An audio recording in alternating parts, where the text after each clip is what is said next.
ዛሬውኑ ተረክበው ስራ የሚጀምሩበት 100% የተጠናቀቁ የንግድ ሱቆችና ዘመናዊ መኖሪያዎች በመሆን ሪል ስቴት ጎልደን ቪሌጅ ሳይት ላይ ቀርበዋል። የንግድ ሱቆች ከ20 ካሬ ጀምሮ፣ መኖሪያ ቤቶች ባለ 1፣ ባለ 2 እና ባለ 3 መኝታ ቤቶች ከ80 እስከ 194 ካሬ ድረስ ከመሆን ሪል ስቴት። በተጨማሪም ለውድ ደንበኞቻችን በ10 ዓመት እየኖሩ የሚከፍሉት 50% ከወለድ ነጻ የባንክ ብድር ማመቻቸታችንን ስንገልጽ በታላቅ ደስታ ነው። እንዲሁም 8% ቅድሚያ ክፍያ ለሚከፍሉ ደንበኞች በካሬ 73900 ብር ብቻ፣ ሙሉ ክፍያ ለሚከፍሉ ደግሞ በካሬ 51730 ብር በልዩ ቅናሽ ቤቶችን አቅርበናል። የማጠቃለያ ሽያጭ ላይ ነን። አሁኑኑ ይደውሉ፣ ነገውኑ ቢዝነስዎን ይጀምሩ። በ0988 887676 ወይንም በ0988 887999 ሃሎ ይበሉን። ሞን ሪል ስቴት በሰላማዊ መንደር በምቾት ይኑሩ ይሎታል። ጤና ይስጥልን አድማጮች፣ ይህ አዋዜ ልዩ ላልሰማችሁ ነው። ከመረጃዎቹ ጋር አብርሃም እንኳንንት ነኝ። ፕሬዚዳንት ትራምፕ ግሪንላንድን ለመግዛት የሚያደርጉት ጥረት ለዓለም ፍጻሜ መጀመሪያ ሊሆን ይችላል ስትል ሩሲያ አስጠነቀቀች። የተባበሩት መንግስታት ድርጅት በኢራን የሚፈጸሙ ግድያዎች እንዲቆሙ ጥሪ አቅርቧል። በደቡብ አፍሪካው የብሪክስ የባህር ኃይል ልምምድ ላይ የኢራን መሳተፍ ከፍተኛ ውዝግብ ቀሰቀሰም። ዶናልድ ትራምፕ በህዳሴ ግድብ ዙሪያ በግብፅና ኢትዮጵያ መሃል ያለውን ውጥረት ማርገብ አሁን ላይ ትልቁ አጀንዳቸው መሆኑን ይፋ አድርገዋል። ሁሉንም ጉዳዮች በዝርዝር እናስደምጣችኋለን። አብራችሁን ቆዩ። የተባበሩት መንግስታት ድርጅት በኢራን የሚፈጸሙ ግድያዎች እንዲቆሙ ጥሪ አቀረበ። የተባበሩት መንግስታት ድርጅት ኢራን በተቃዋሚዎች ላይ የምትፈጽመውን ግድያ እንድታቆምና ሟቾቹን በተመለከተ በገለልተኛ ወገን በግልጽ ምርመራ እንዲደረግ ጥሪ አቅርቧል። በተባበሩት መንግስታት የፖለቲካና የሰላም ግንባታ ጉዳዮች ምክትል ዋና ጸሐፊ የሆኑት ማርታ ቦቢ ኢራን ከተቃውሞ ጋር በተያያዘ የምትፈጽመውን ማንኛውንም ግድያ እንድታቆም ጥሪ እናቀርባለን ሲሉ በመንግስታቱ ድርጅት የጸጥታው ምክር ቤት ስብሰባ ላይ አንስተዋል። ሁሉም ግድያ በገለልተኛ ወገን በግልጽና በፍጥነት መመርመር አለበትም ብለዋል። የአሜሪካው ፕሬዝዳንት ዶናልድ ትራምፕ ኢራን ተቃዋሚዎችን መግደል ካላቆመች ወታደራዊ እርምጃ እንደሚወስዱ መዛታቸው ይታወሳል። የኢራን የውጭ ጉዳይ ሚኒስትር አባስ አራግቺ ተቃዋሚዎችን የመግደል እቅድ እንደሌለ ተናግረዋል። ነገር ግን የውጭ አካላት ከአመፁ ጀርባ ናቸው ሲሉ ከሰዋል። ኢራን የአየር ክልሏን ለአጭር ጊዜ ከዘጋች ወዲህ ዓለም አቀፍ በረራዎች አቅጣጫቸውን እንዲቀይሩ አስገድዷቸዋል። በኢራን ከ2 ሳምንታት በፊት በኑሮ ውድነትና የዋጋ ንረት ምክንያት በውስን ከተሞች የተቀሰቀሰው ተቃውሞ ዛሬ በመላ ሀገሪቱ ተስፋፍቶና አድጎ ከአውሮፓውያኑ 1979 ጀምሮ በስልጣን ላይ ያለውን የኢራንን አብዮታዊ እስላማዊ መንግስት የሚቃወም ህዝባዊ ማዕበል ሆኖ ዘልቋል። መንግስት ተቃውሞውን በኃይል ለመጨፍለቅ በወሰደው እርምጃ እስካሁን ከ2400 በላይ ሰዎች እንደተገደሉና ሌሎች በርካቶች እንደቆሰሉ እንዲሁም በብዙ ሺህ የሚቆጠሩ ሰዎችም እንደታሰሩ የሰብአዊ መብት ድርጅቶች ይፋ አድርጓል።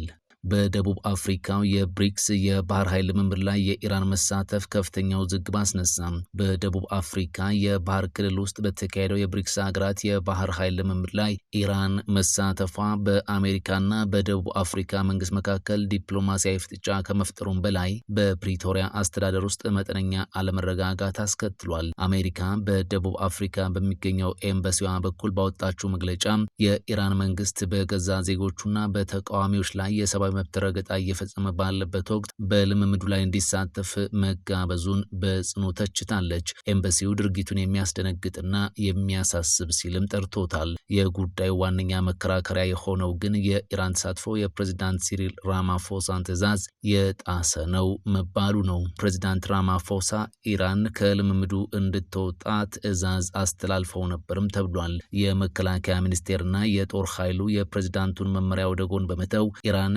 በቻይና በሚመራውና ለሳምንት በቆየው ልምምድ ላይ እንድትገኝ ፈቅደዋል የሚል ክስ ቀርቦባቸዋል። የደቡብ አፍሪካ መከላከያ ሚኒስቴር በቀረበበት ከባድ ክስ ላይ ማጣራት እያካሄደ መሆኑን አስታውቋል። በብራዚል፣ ሩሲያ፣ ህንድ፣ ቻይናና ደቡብ አፍሪካ ጥምረት የተጀመረው ብሪክስ በቅርቡ ኢትዮጵያን፣ ግብፅን፣ ኢንዶኔዥያን፣ ኢራንንና የተባበሩት አረብ ኤምሬቶችን በአባልነት ማቀፉም ይታወሳል።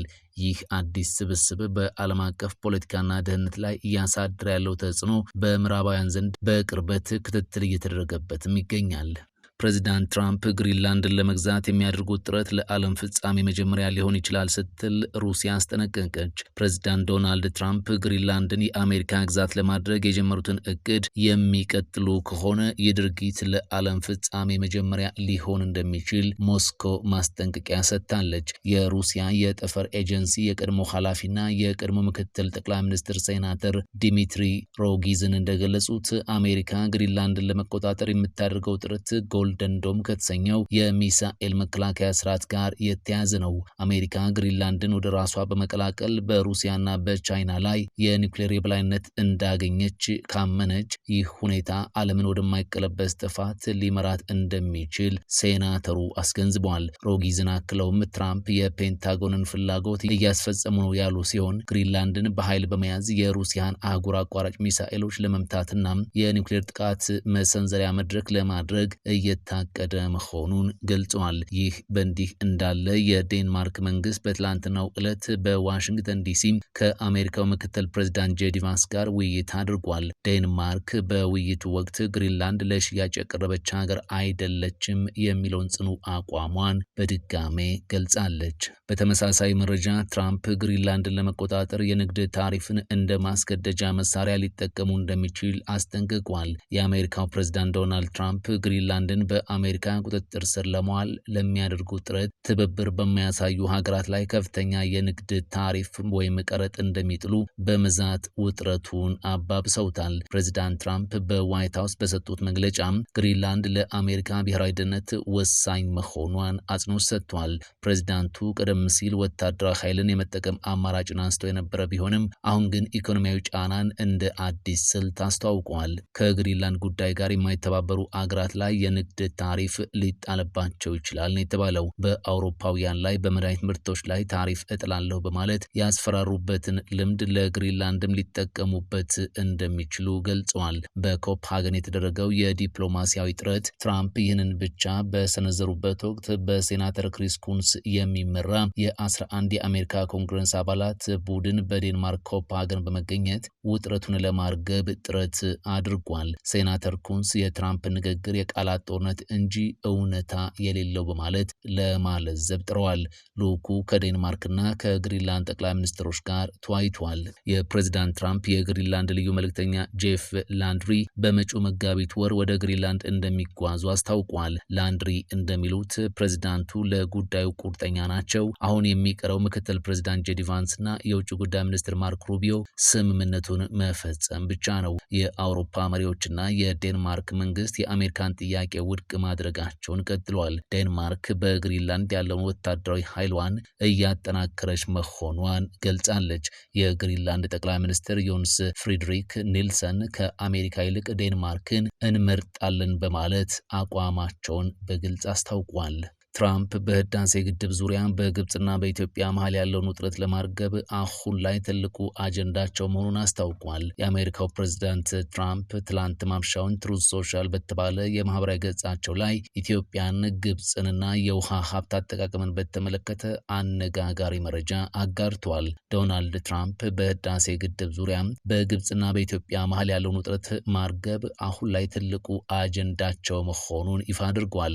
መስከረም ወር ላይ የተመረቀው የህዳሴ ግድብ በአሜሪካ ፋይናንስ እንደተደረገ ከወራት በፊት ተናግረው የነበሩት ፕሬዝዳንቱ በትላንትናው ዕለት ደግሞ ለግብፁ ፕሬዝዳንት አብዱል ፈታህ አልሲሲ በጻፉት ደብዳቤ ግብጽ በእስራኤልና ሐማስ መሃል የተኩስ አቁም ስምምነት እንዲፈረም ላደረገችው አስተዋጽኦ ምስጋና ልከዋል። በግል ጓደኝነታችንና አሜሪካ ለግብጽ ህዝብ ደህንነት ባላት ቁርጠኝነት ምክንያት በኢትዮጵያና ግብጽ መሃል የናይል ወንዝን በመጋራት ዙሪያ ለአንዴና ለመጨረሻ ጊዜ ድርድር ለማስጀመር ዝግጁ ነኝ ያሉት ፕሬዝዳንቱ የናይል ወንዝ ለግብጽና ለህዝቧ ያለውን ጥቅም አጥብቀው እንደሚረዱ ገልጸዋል። አክለውም ግብጽ፣ ኢትዮጵያና ሱዳን የረጅም ጊዜ የውሃ ፍላጎታቸውን እንዲያሳኩ ልረዳችሁ እችላለሁ። በቀጠናው ያለ ማንኛውም ሀገር ብርቅዬ የሆነውን የናይል ወንዝ በብቸኝነት መቆጣጠር እንደማይችልና ሌሎችን መጉዳት እንደማይችል አሜሪካ ታረጋግጣለች በማለት ኢትዮጵያ ላይ ያነጣጠረ እንደሆነ የተነገረለት መረጃን አጋርተዋል። አሜሪካ በምትሳተፍበትና ትክክለኛ በሆነ አካሄድ ተገማች የሆነ የውሃ ልቀት በተለይም በድርቅ ወራት ለግብጽ ግብጽና ሱዳን የሚኖርበት አሰራር እንዲሁም ኢትዮጵያ ከፍተኛ መጠን ያለው ኃይል የምታመነጭበት ሁኔታ መፍጠር እንደሚገባ ትራምፕ በደብዳቤው ላይ አንስቷል። አሜሪካ ኢትዮጵያን፣ ግብጽንና ሱዳንን እንደ አውሮፓውያን አቆጣጠር ከ2019 ጀምሮ ለማሸማገል ሙከራ ስታደርግ መቆየቷ ይታወሳል።